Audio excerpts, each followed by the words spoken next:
So on a previous broadcast, Gareth Wheeler asked the question, can a CPL team win in this tournament by playing a defensive brand of football? The answer is probably no, but that doesn't mean all teams don't have the same attacking strengths. Moving beyond last week's discussion about expected goals, I wanted to share some insight on some of the more advanced attacking stats and showcase how these stats might be impacting a team's performance. So let's start with one of my favorite stats, forward pass percentage. This is a pretty basic stat that measures what percentage of a team's passes move the ball forward instead of laterally or backwards. The idea here is to determine which teams try to build from the back and are constantly trying to move towards the goal.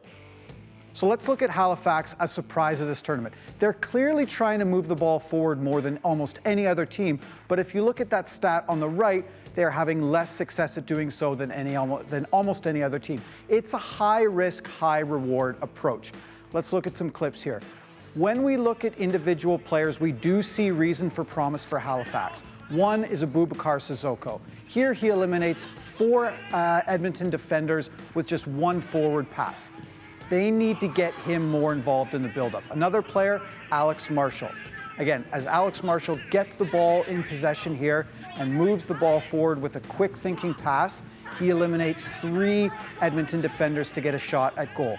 Marshall's 82.4% forward pass completion rate and Sissoko's 75.9% are among the league's best in this stat. It's important here how many defenders they eliminate with their forward passes. The attack should flow through them. Okay, let's move forward to Pacific FC, another team that has turned a lot of heads at this tournament. The reason, they're connecting so well in the final third and they're utilizing the entire team to find a shot they like. The stat to highlight here is called key passes. That's the final stat leading to the recipient of the ball having an attempt at goal without scoring. What it indicates is how much teams rely more on connecting through passes and possession close to goal instead of singular efforts. So check out total key passes. Pacific is ahead of the pack and they've played 1 less game than Cavalry. What this speaks to is a Pacific team that looks very patient and frankly smart in the final third. Here we can see Pacific moving the ball really well with short, timely passes, not panicking. They finally move the ball to De Jong for a shot. The shot is ultimately saved, but again, they look calm in possession close to goal here. Obviously, they're not going to score in these chances, but with more and smarter chances, the goals could come. They're also putting up a lot of expected assists as well. Here, Pacific, in stoppage time, they're being really, really patient with their passes, and you can see that there's a lot of trust in their teammates to work together to find the most optimal shot. Finally, let's talk about York 9, a team that is only now starting to deliver on the preseason hype. One question you hear asked about this team often is, why haven't they been scoring the way they should for a team with this much attacking talent? One way into this conversation is to look at a stat called big chances created. Now, big chances are defined as a situation where a player should reasonably be expected to score, usually from a very close range when the ball has a clear path to goal and there is low to moderate pressure on the shooter.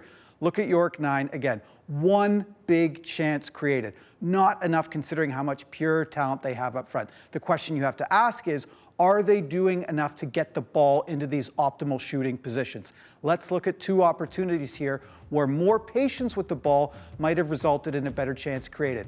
Again, if we can look at this clip again, the ball is crossed into the box. Great idea to cross the ball into a box, but maybe with Michael Petrasso, a 5'5" attacker, not the best idea.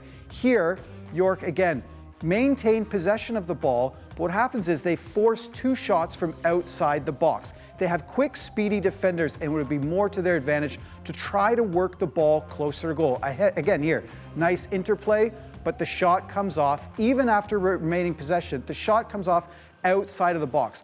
Not something you want to do. Now, perhaps this is part of Jimmy Brendan's approach, and credit where it's due. Their win over Forge was impressive, but given the makeup of this team, you need to wonder if they need to be holding onto the ball a little longer and trying to find some better shots. So, there you have it. 3 teams that are right in the mix for those final 2 playoff positions, all of whom have something to look for in this final stretch of games. Again, all of this data is available for the public at Center Circle Data, and if you're anything like me and you want to peek behind the results, it's a great tool for fans to better understand the teams that you're cheering for.